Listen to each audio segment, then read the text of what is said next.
Era para ser só mais uma terça-feira comum lá no Acre. Alunos copiavam matéria, professoras organizavam atividades, funcionárias caminhavam pelos corredores do Instituto São José.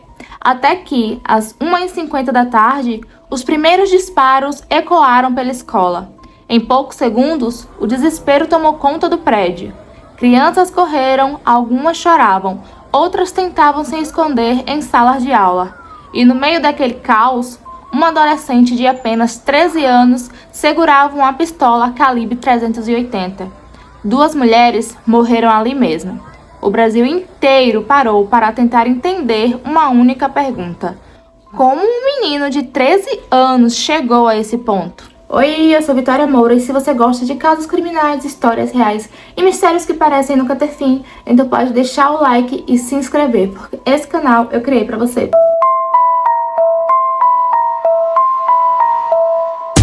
Era 5 de maio de 2026, em Rio Branco, no Acre.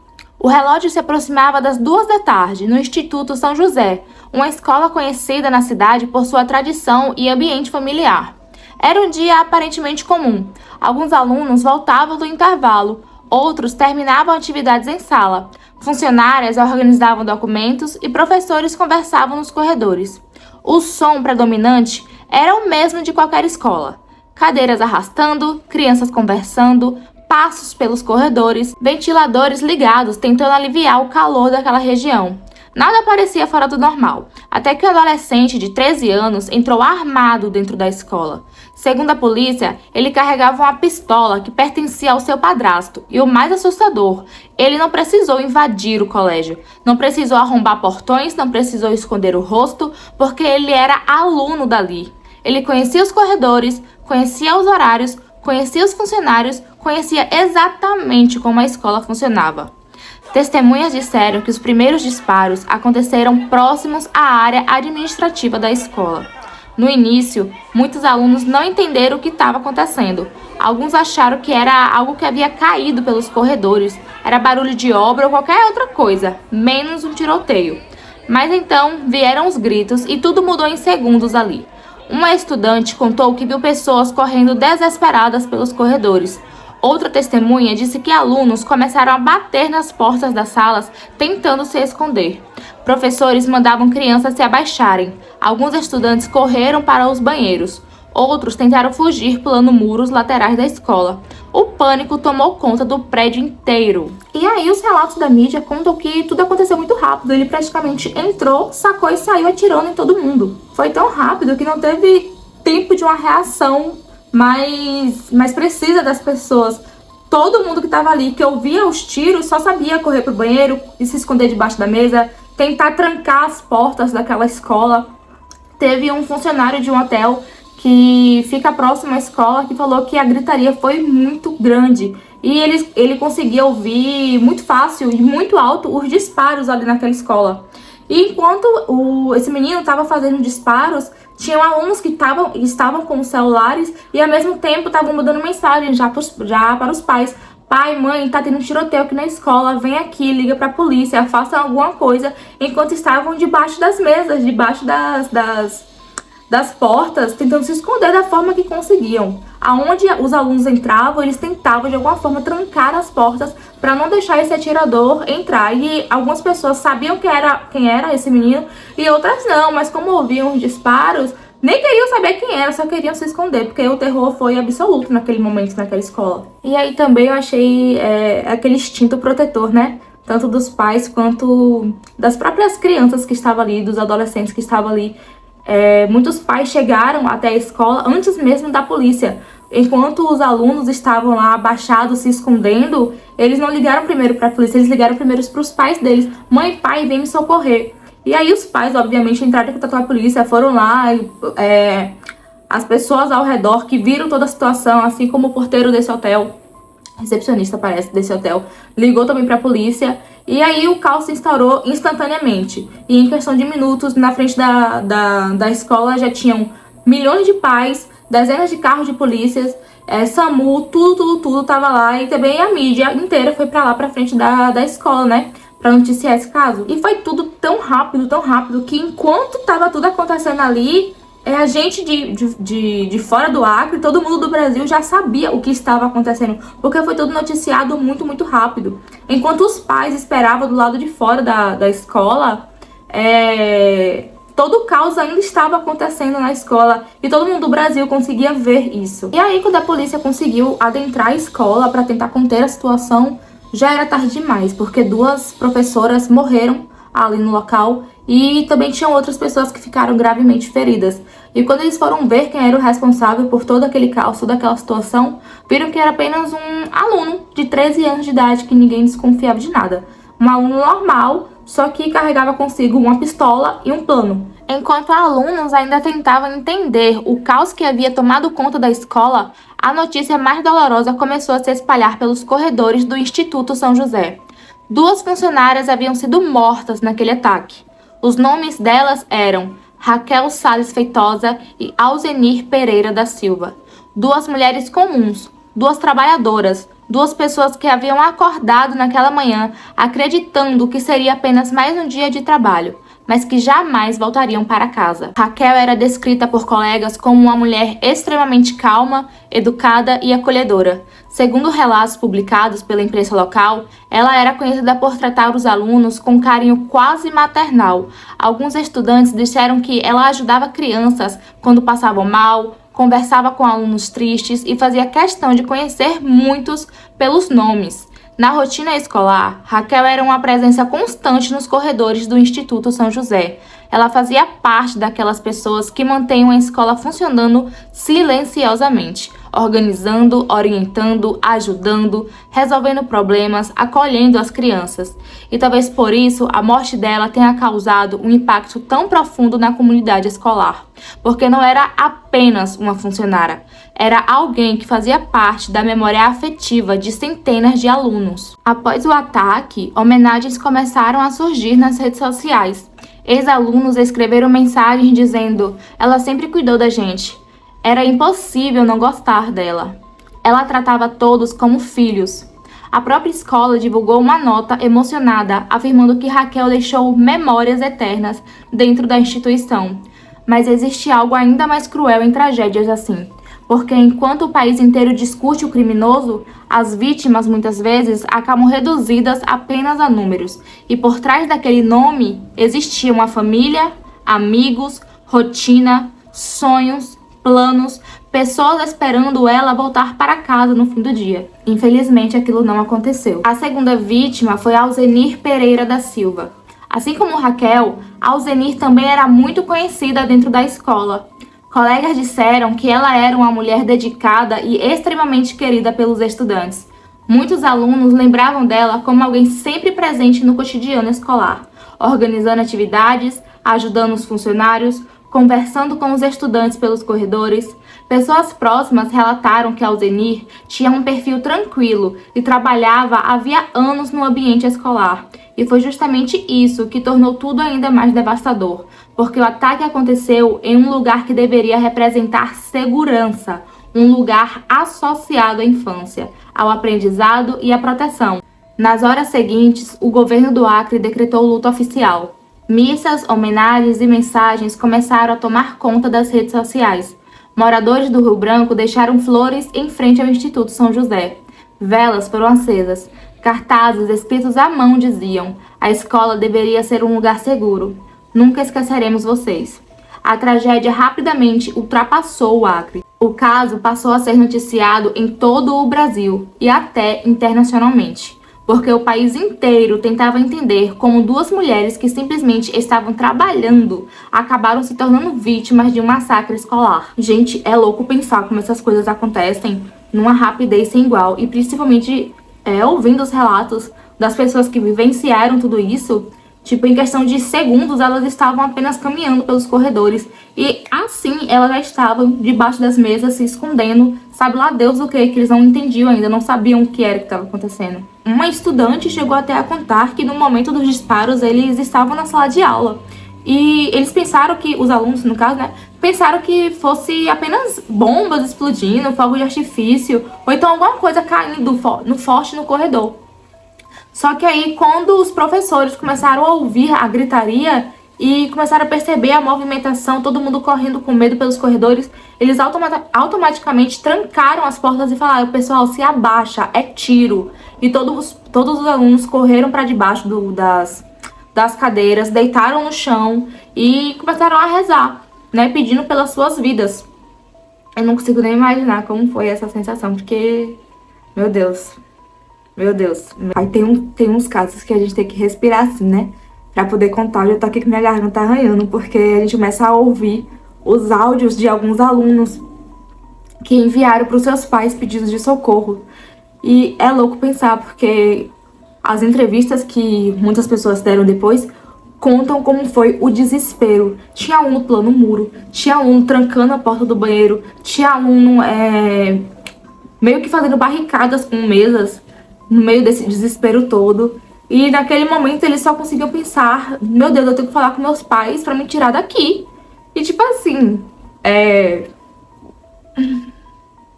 a gente que é mãe, por exemplo, mesmo, eu tô gravando esse vídeo agora e minha filha tá na escola. Eu não consigo nem imaginar um negócio desse acontecendo e eu tá longe dela, entendeu? E ela só tem 3 anos de idade, ela não sabe se defender. Ai, meu pai amado. É complicado, viu? É complicado. E aqui agora, gravando pra vocês, eu ouvi alguns áudios dos adolescentes que mandaram pros pais: pai, socorro, tem gente atirando aqui na escola.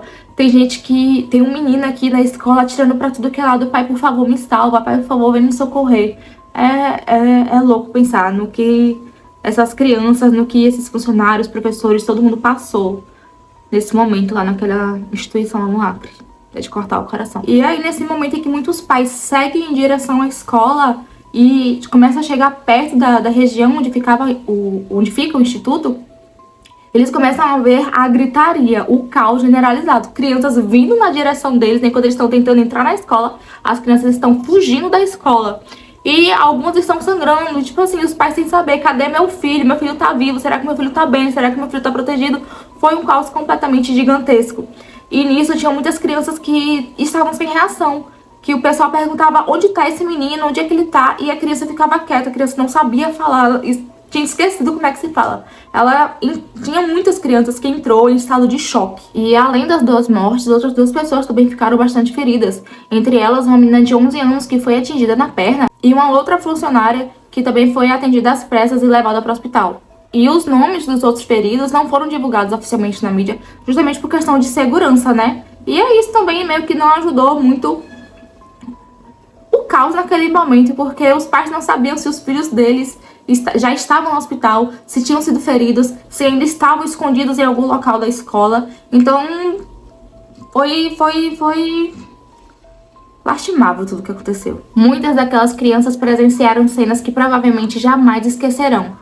Pessoas feridas, sangue nos corredores, gritos, correria, sirenes.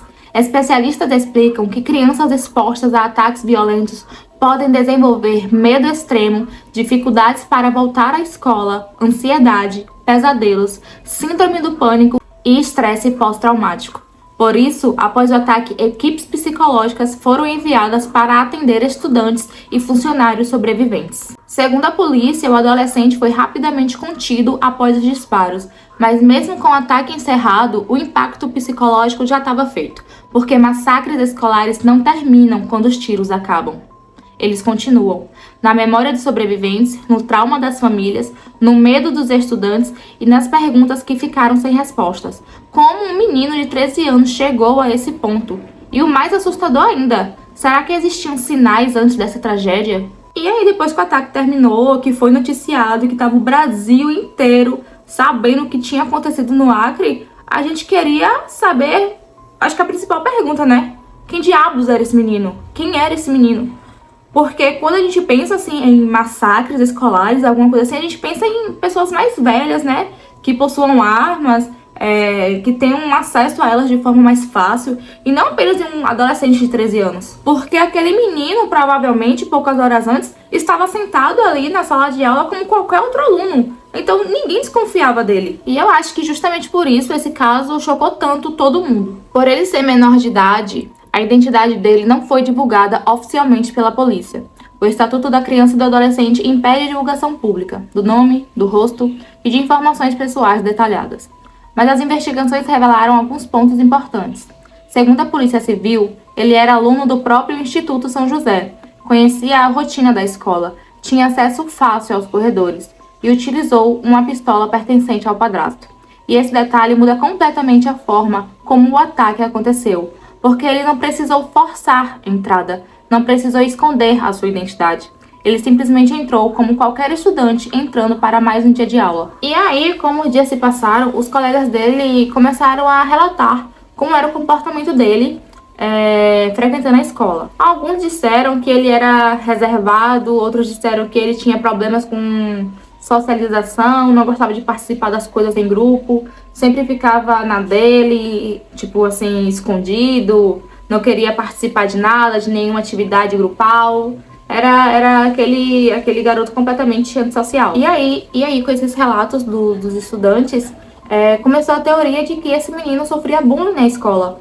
Só que a polícia não confirmou nada disso. E é até importante falar sobre isso, porque quando surge algum tipo de ataque escolar, a gente sempre pensa primeiro no bullying, né? Como se tivesse...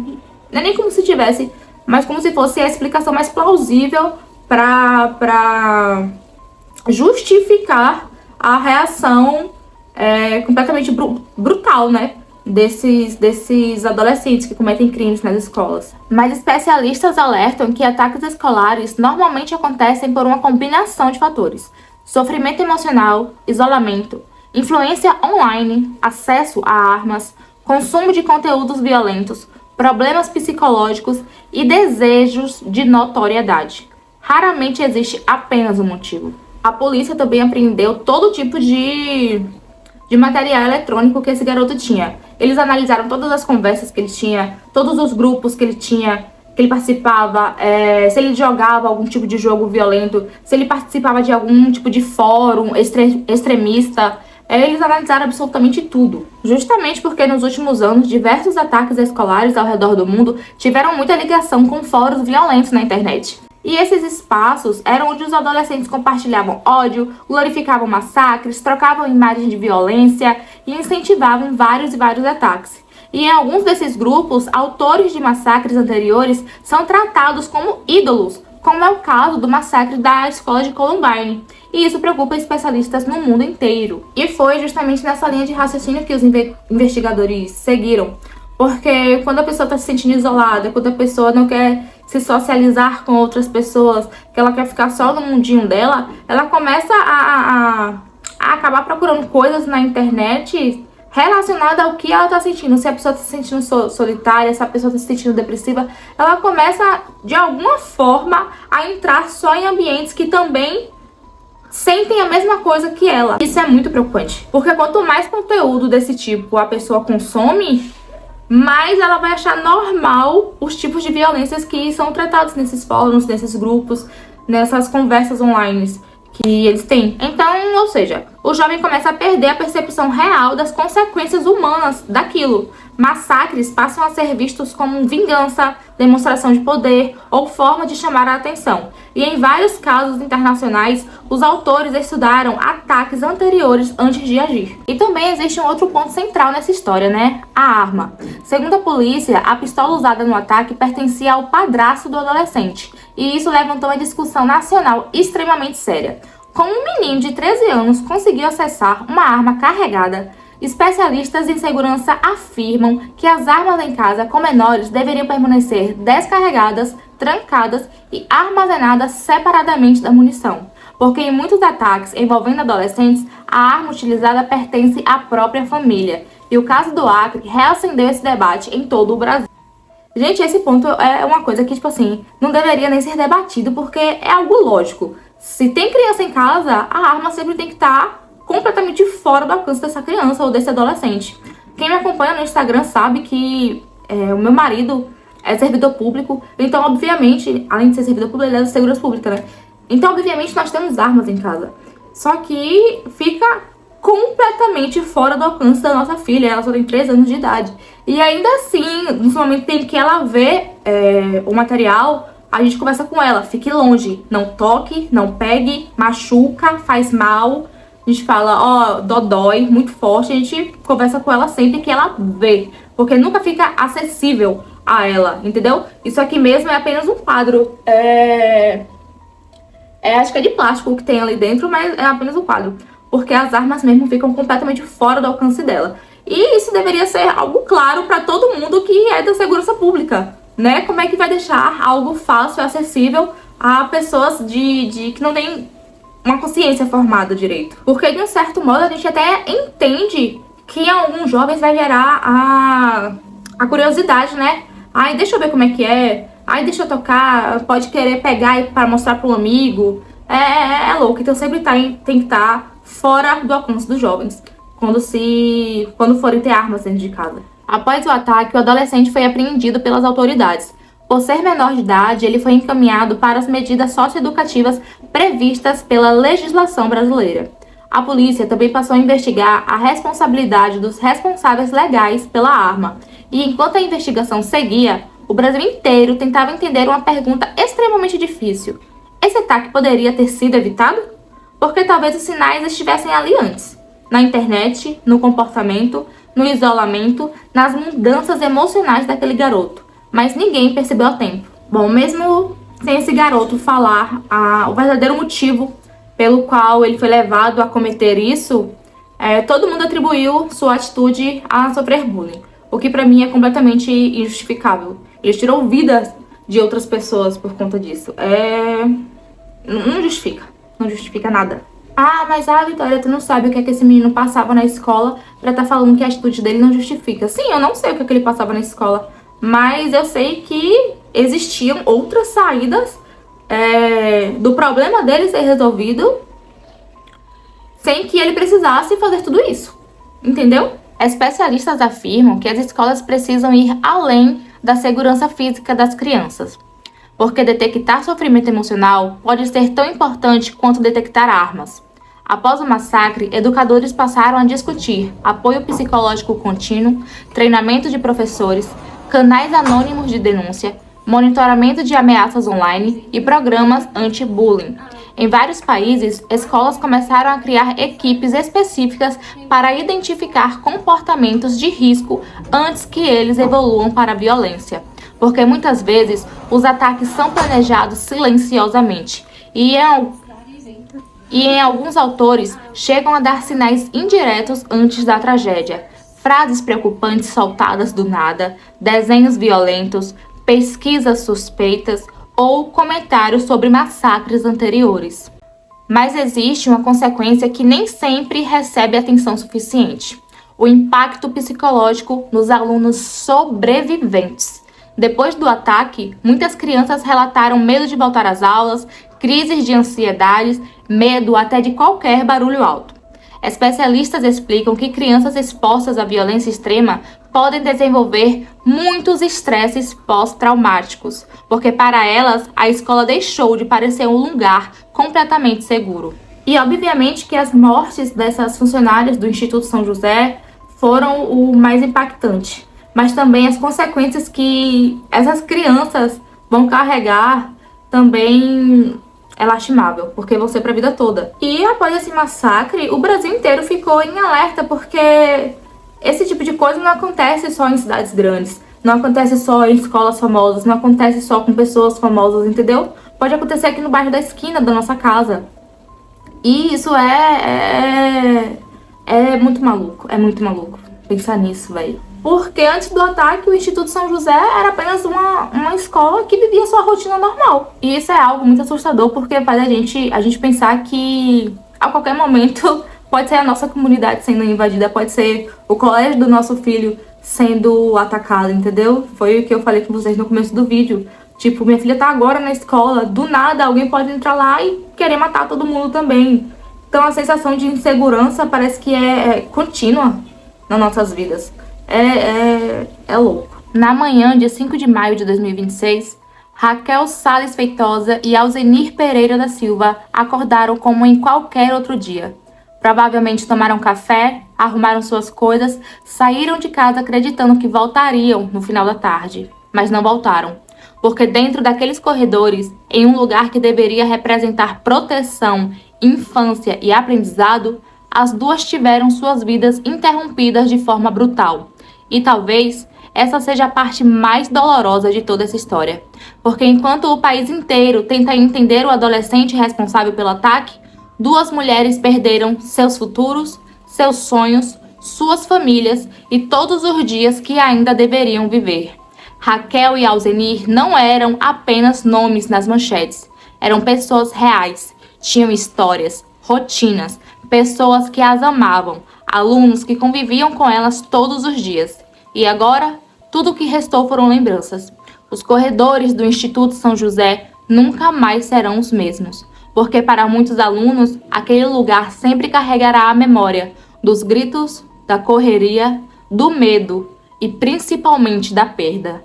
Mas talvez exista algo importante que não pode ser esquecido. Massacres escolares não destroem apenas vítimas diretas.